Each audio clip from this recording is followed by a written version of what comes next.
Te invito a que te quedes a ver mi video. El día de hoy vamos a hablar acerca de las palabras que son y cómo se forman. Desde que ambos grupos de americanos y holandeses entraron en contacto por primera vez, los americanos se apropiaron sin cesar de términos holandeses. Un ejemplo de americanismo que podemos ver es Santa Claus, que deriva de Sinterklaas, una forma familiar de San Nicolás, atestiguado por primera vez en 1773. A continuación, hablaremos del término etimología. Es el estudio del origen y de la historia de las palabras. Deriva del latín, aunque su origen es griego, etimón, forma original, logía, estudio de. Cuando se examina la etimología de palabras que no son tecnicismos, se advierte rápidamente que es posible incorporar nuevas palabras a una determinada lengua de diversas maneras.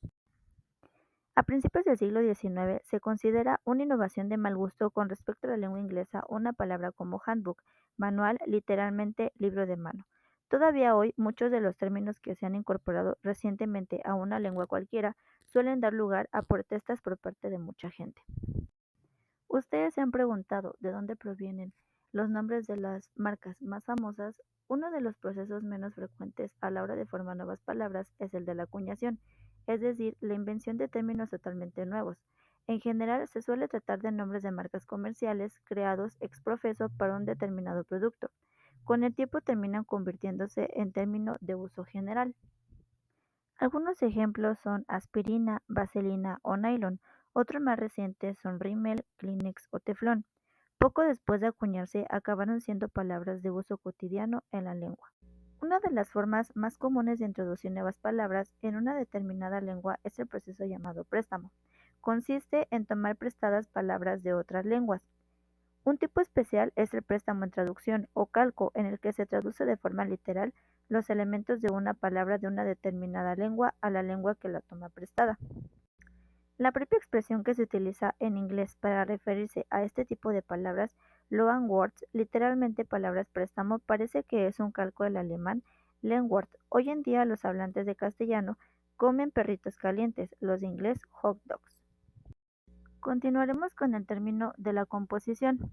Este proceso, mediante el cual se combinan dos o más palabras para dar lugar a una tercera que es nueva, se conoce técnicamente como composición y es particularmente común en lenguas como el inglés o el alemán, aunque mucho menos frecuente en otras como el castellano o el francés. Así, en inglés, boy, chico y friend, amigo, se combinan para producir boyfriend, novio. Podemos encontrar fácilmente algunos ejemplos en español, como es sacacorchos, lavaplatos, abrelatas, quitanieves, lanzallamas, guardarropa o pisapapeles. La mayor parte de las palabras compuestas son sustantivos. Mediante el recurso de la composición también es posible crear otro tipo de palabras, como pueden ser los adjetivos. Ahora hablaremos de la mezcla. A diferencia de lo que sucede en la composición, en la mezcla se suele tomar únicamente el principio de una palabra y el final de la otra. Esta combinación de dos formas independientes para producir un nuevo término es también la base de la mezcla. En algunas mezclas se combinan los comienzos de las dos palabras que intervienen en la misma, como sucede con numerosos términos que se refieren a la tecnología de las comunicaciones. Así, para enviar información rápidamente podemos utilizar un telex, del inglés teleprinter, impresora a distancia, exchange, intercambio. Un cambio en la función de una palabra, como por ejemplo el hecho de que un nombre comience a utilizarse como un verbo sin que tenga lugar ninguna reducción o retroformación, es lo que se conoce normalmente como conversión.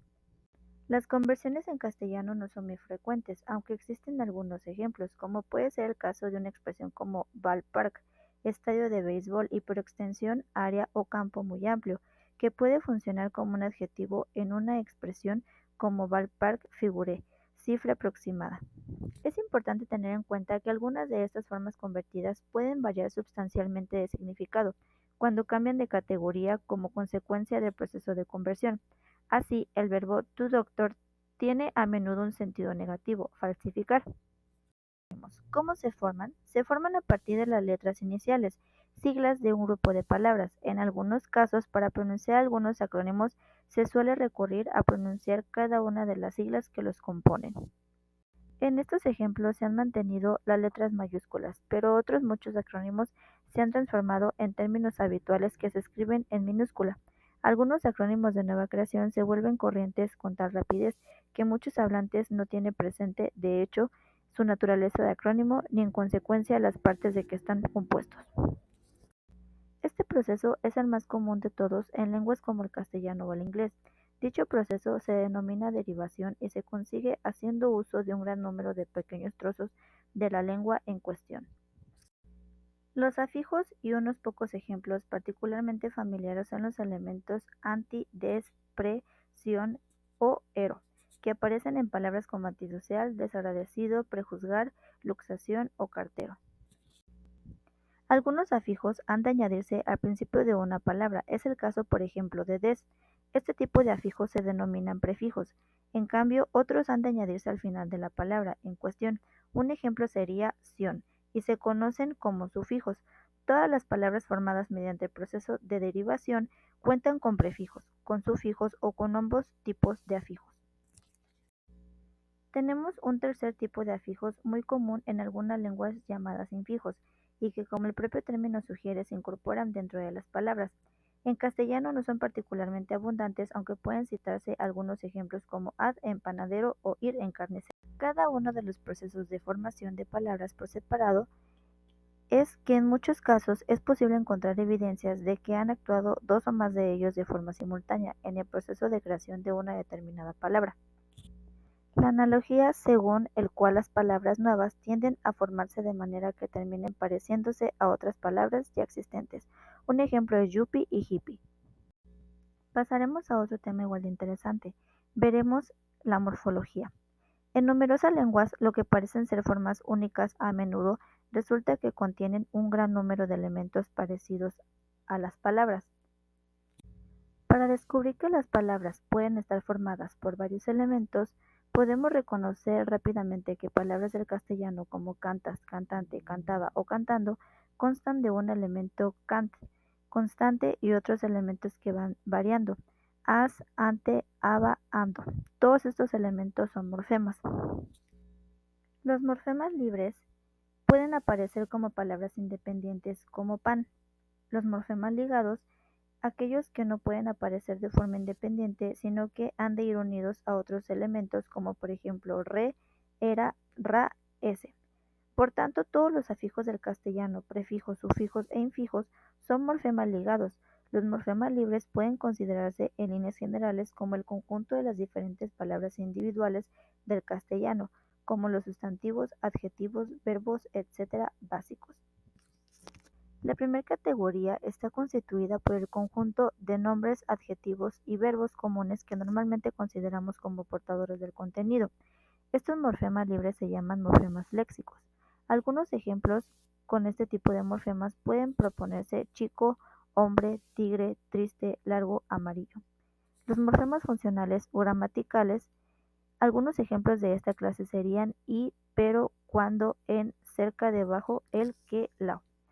En su conjunto está formado casi en su totalidad por palabras funcionales de la lengua, tales como conjunciones, preposiciones, artículos y pronombres.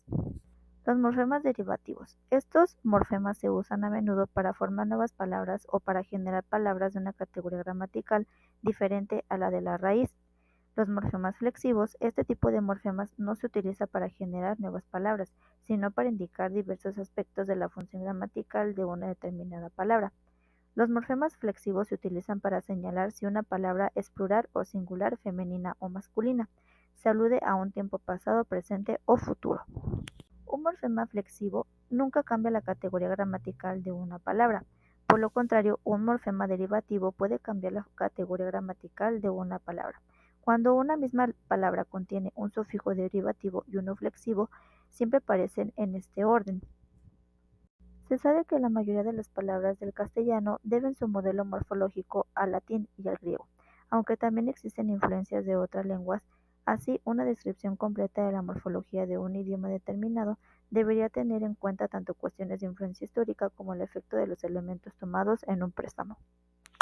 La existencia de morfos, que serían las formas utilizadas realmente a la hora de generar morfemas, así la forma mesas consta de dos formos, mesa más s, y constituye la realización de un morfema léxico, mesa y de un morfema flexivo, plural. Los alomorfos de un determinado morfema, aún determina de un grupo de morfos diferentes, constituyen versiones del mismo morfema, se recurre al prefijo alo, que significa uno dentro de un grupo estrechamente relacionado, para caracterizarlos como alomorfos de dicha morfema. Cuando se analiza la morfología de algunas lenguas, resulta posible encontrar formas y patrones que se podrían describir sin mayor problema a partir de las categorías básicas de morfemas que hemos discutido anteriormente. Sin embargo, en otras lenguas encontramos otros modelos diferentes. El primer grupo de ejemplos procede del kanuri, una de las lenguas habladas en Nigeria. Descubrir un rasgo morfológico regular de este tipo nos permite hacer predicciones cuando nos encontramos con otras formas de esa misma lengua. Cada lengua emplea diferentes medios para producir marcas flexivas en sus palabras. De esta pequeña muestra de palabras del Ganda puede deducirse que existe un prefijo amu que se utiliza con los nombres singulares y otro diferente aba, que se emplea con las formas de plural de esos mismos nombres. Los siguientes datos del Ilocano, una lengua filipina, nos servirán para ilustrar una manera totalmente diferente de marcar el plural. En estos ejemplos parece que en la forma plural se repite la primera parte de la forma singular.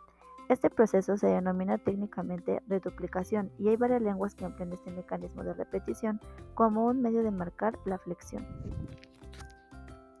A continuación se presentan algunos ejemplos particularmente sugerentes proporcionados por Luis San Miguel, que habla tagalo, otra lengua de las Filipinas. Si asumimos que la primera forma de cada grupo es una especie de raíz, entonces parece que la segunda forma de cada grupo se genera insertando un elemento después de la primera consonante.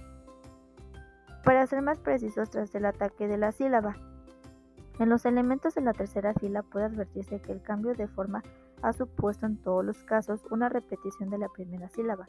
Por tanto, parece evidente que para marcar la referencia de futuro en tagalo se recurre a la reduplicación. Muchas gracias por ver este video. Si te interesa ver más videos, suscríbete a mi canal. También dejé algunas actividades en la cajita de descripción para que juegues. Gracias.